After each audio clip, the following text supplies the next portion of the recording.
ओम श्री महालक्ष्मी नमः। आप सभी को पंच दिवसीय दीपावली के पर्व की हार्दिक शुभकामनाएं। आज की वीडियो में हम जानेंगे कि धन वर्षा पोटली कैसे बनाएं, उसे कैसे सिद्ध करें और पिछले साल की सामग्री का क्या करें। दोस्तों, आपने यह कहावत सुनी होगी कि पहला सुख निरोगी काया, दूजा सुख घर में माया। वैसे भी भारतीय संस्कृति में स्वास्थ्य का स्थान धन से ऊपर माना जाता रहा है, इसलिए दीपावली में सबसे पहले धनतेरस को महत्व दिया जाता है, जो भारतीय संस्कृति के हिसाब से बिल्कुल अनुकूल है। शास्त्रों में वर्णित कथाओं के अनुसार समुद्र मंथन के दौरान कार्तिक कृष्ण त्रयोदशी के दिन भगवान धन्वंतरी अपने हाथों में अमृत कलश लेकर प्रकट हुए थे। मान्यता है कि भगवान धन्वंतरी विष्णु के अंशावतार है। संसार में चिकित्सा विज्ञान के विस्तार और प्रसार के लिए ही भगवान विष्णु ने धन्वंतरी का अवतार लिया था। भगवान धन्वंतरी के प्रकट होने के उपलक्ष्य में ही धनतेरस का त्योहार मनाया जाता है। दोस्तों, आज की वीडियो में हम जानेंगे कि धन वर्षा पोटली कैसे बनाएं, आपको उसके लिए क्या सामग्री चाहिए, उसे सिद्ध कैसे करेंगे और पिछली बार जिन लोगों ने पोटली बनाई हुई है तो उस पोटली की सामग्री का क्या करें। तो वीडियो को पूरा जरूर देखें और हाँ, अगर आपको वीडियो अच्छा लगे तो वीडियो को लाइक करके शेयर जरूर कीजिएगा। अब सर्वप्रथम हम बात करते हैं कि हमें पोटली कैसे बनानी है। तो पोटली बनाने के लिए जो सामग्री आपको सबसे पहले चाहिए वह है एक बर्तन। कोई सा भी पात्र चलेगा, आपके पास पीतल का हो, स्टील का हो या फिर चांदी का हो, कैसा भी पात्र आप ले सकते हैं। इसके ऊपर आप एक लाल रंग का या फिर पीले रंग का वस्त्र बिछा दीजिए। प्लेट के अंदर कोई भी एक वस्त्र बिछा दीजिए जिस पर हमें सारी सामग्री रखनी है। अब बात करें कि आपको कौन कौन सी सामग्री चाहिए। इसके लिए सबसे पहले आपको लेनी है एक पोटली, जिसमें आपको सारी सामग्री रखकर पोटली तैयार करनी है।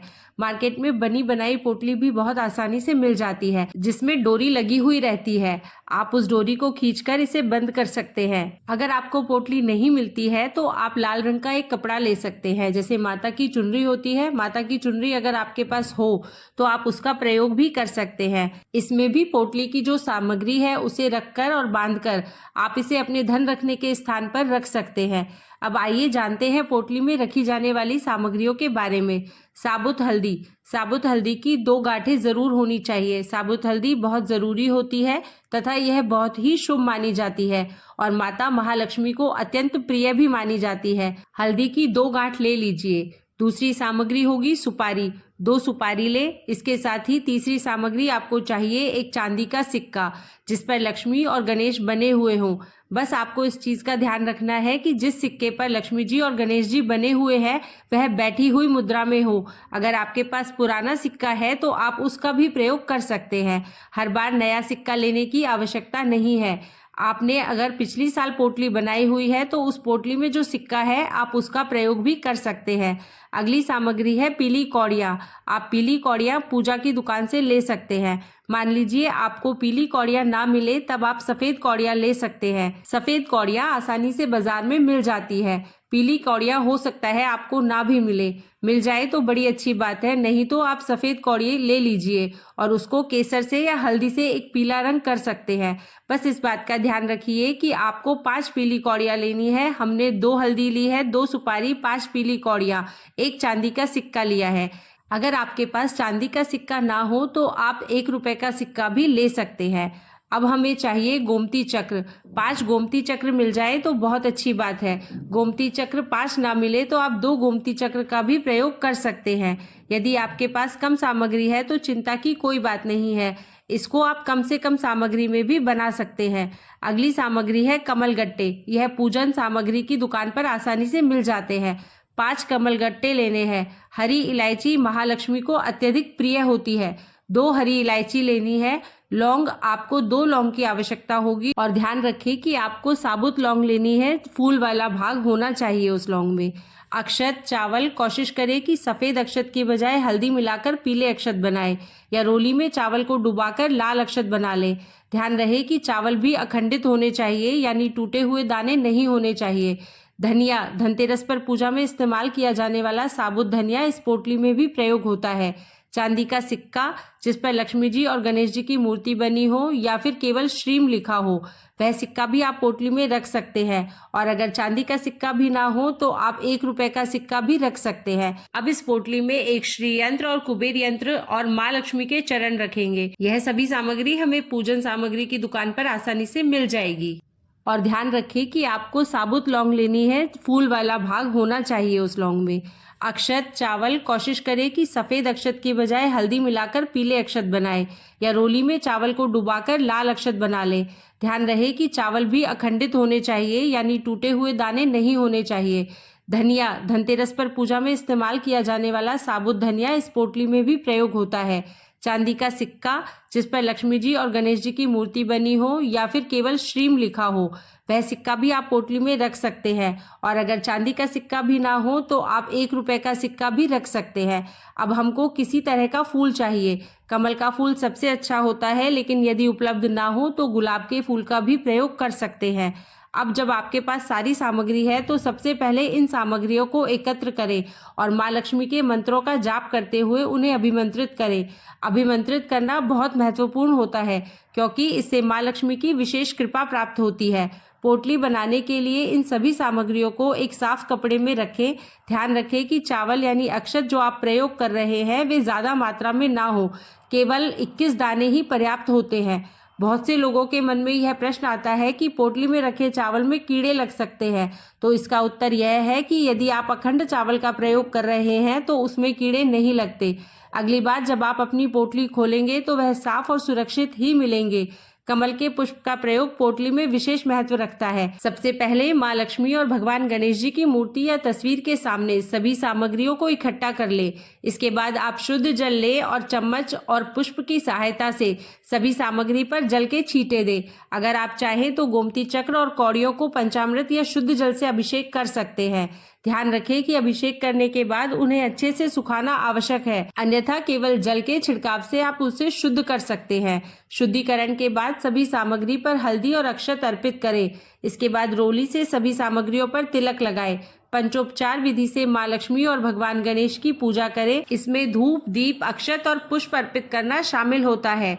ध्यान दें कि जब आप शाम को स्थिर लग्न में माँ लक्ष्मी की पूजा करेंगे, उसी समय पोटली की पूजा भी साथ में करें। विशेष ध्यान दें कि धन वर्षा पोटली की पूजा आपको शुभ मुहूर्त में ही करनी चाहिए। आगे आने वाली वीडियो में मैं आपको बताऊंगी कि किस शुभ समय में माँ लक्ष्मी और पोटली की पूजा करनी है। अब हम सिर्फ पोटली के निर्माण पर ध्यान केंद्रित कर रहे हैं। जब माँ लक्ष्मी की पूजा करें उसी समय यह सभी सामग्री उनके सामने अर्पित करें। शुद्ध घी का दीपक प्रज्वलित करें और अपनी सामान्य पूजा विधि अनुसार पूजा करते रहें।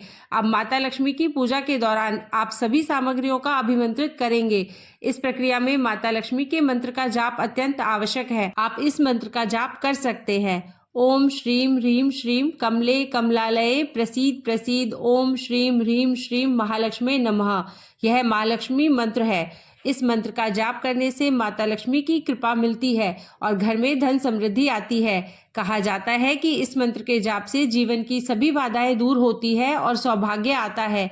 इसे 108 बार कमल गट्टे की माला से जप करना चाहिए।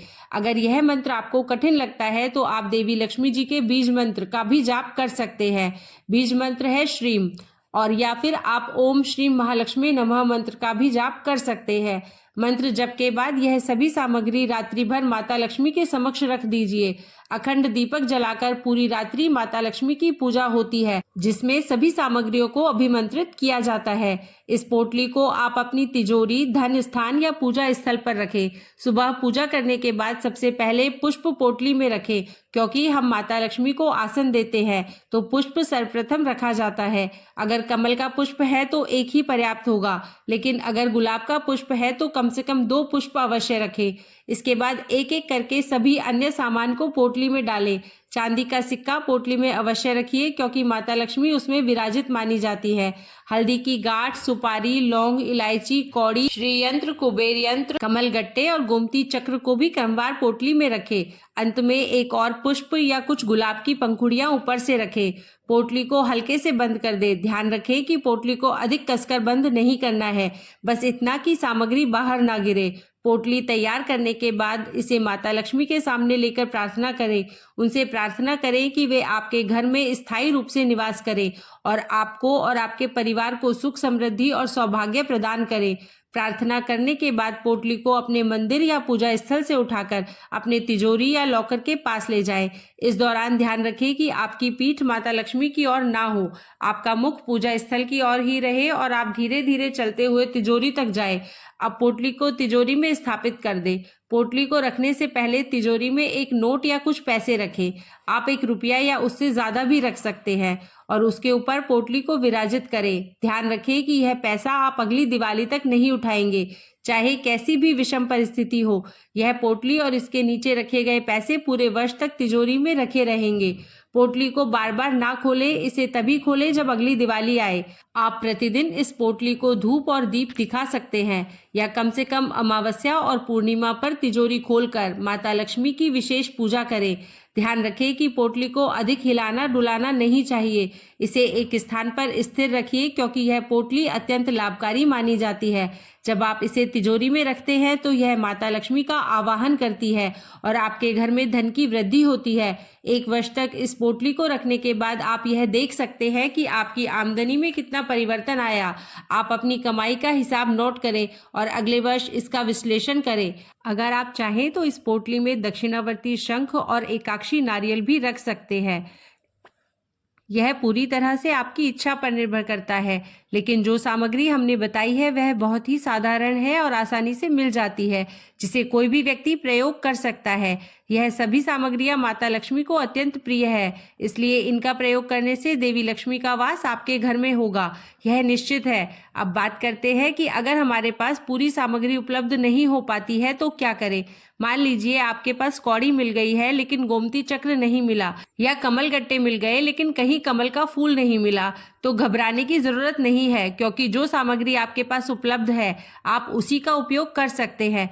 जितनी सामग्री आपके पास है उसी को एक पोटली में रख लें और उसे अपने घर में धन रखने के स्थान पर रखें। अगर आपके पास चांदी का सिक्का नहीं है और आप चांदी का सिक्का नहीं खरीद पा रहे हैं तो परेशान होने की ज़रूरत नहीं। आप साधारण सिक्के का भी उपयोग कर सकते हैं, जैसे तांबे का सिक्का। उसे महालक्ष्मी के चरणों में अर्पित करें और उसी का उपयोग करें। मन में कोई संशय ना रखें, क्योंकि अगर आपका विश्वास और आपकी आस्था सच्ची है तो माता लक्ष्मी आपके घर में स्थिर निवास अवश्य करेंगी। अगर आपके पास पूरी सामग्री नहीं है, जैसे कि 5 कौड़ियाँ नहीं है, तो आप 2 कौड़ियाँ 1 गोमती चक्र का भी उपयोग कर सकते हैं, इसमें भी कोई दिक्कत नहीं है। अब आइए बात कर लेते हैं कि पिछले साल की सामग्री का क्या करें, जैसे कि धनिया, कौड़ियाँ, कमलगट्टे, इनका क्या करें। देखिए, कौड़ियों का आप फिर से उपयोग कर सकते हैं, नया खरीदने की कोई आवश्यकता नहीं है। गोमती चक्र का भी आप दोबारा उपयोग कर सकते हैं। अगर आपके पास कमलगट्टे ठीक है, उसमें कीड़ा नहीं लगा है, तो आप उन्हें भी फिर से इस्तेमाल कर सकते हैं। लेकिन अगर कमलगट्टे खराब हो गए हैं तो आप उन्हें बदल दीजिए। पिछले साल का धनिया और अक्षत निकाल लीजिए, क्योंकि उनका इस साल उपयोग नहीं किया जाएगा। पोटली का भी दोबारा उपयोग किया जा सकता है। अगर आप नई पोटली नहीं खरीदना चाहते तो पुरानी पोटली का उपयोग कर सकते हैं। बस उसे अच्छे से धो लीजिए और गंगाजल के छींटे मारकर शुद्ध कर दीजिए।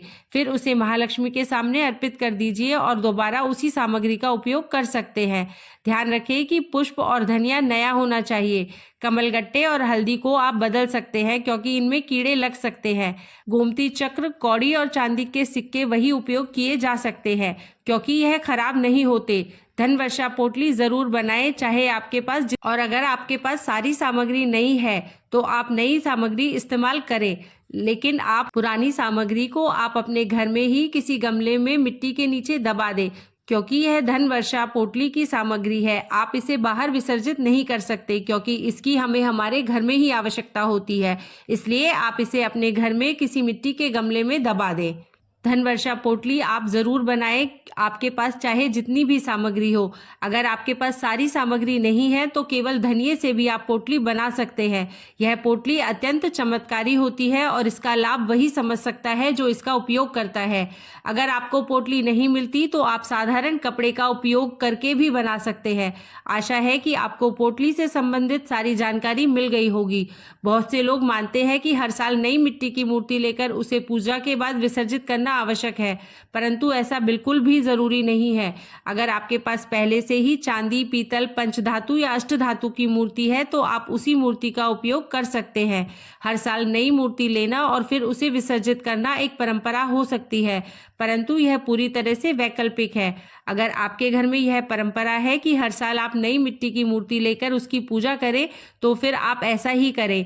कुछ परिवारों में यह रिवाज होता है और अगर आप इसे निभाना चाहते हैं तो बिल्कुल कर सकते हैं, परंतु अगर आप यह नहीं करना चाहते या विसर्जन की समस्या का सामना करते हैं तो आप पीतल या चांदी की मूर्ति का उपयोग कर सकते हैं जो कई सालों तक बनी रहती है। तो यह थी हमारी आज की जानकारी। आशा करती हूँ आपको वीडियो पसंद आई होगी। मिलते हैं फिर एक नई वीडियो के साथ, तब तक के लिए हरे कृष्णा।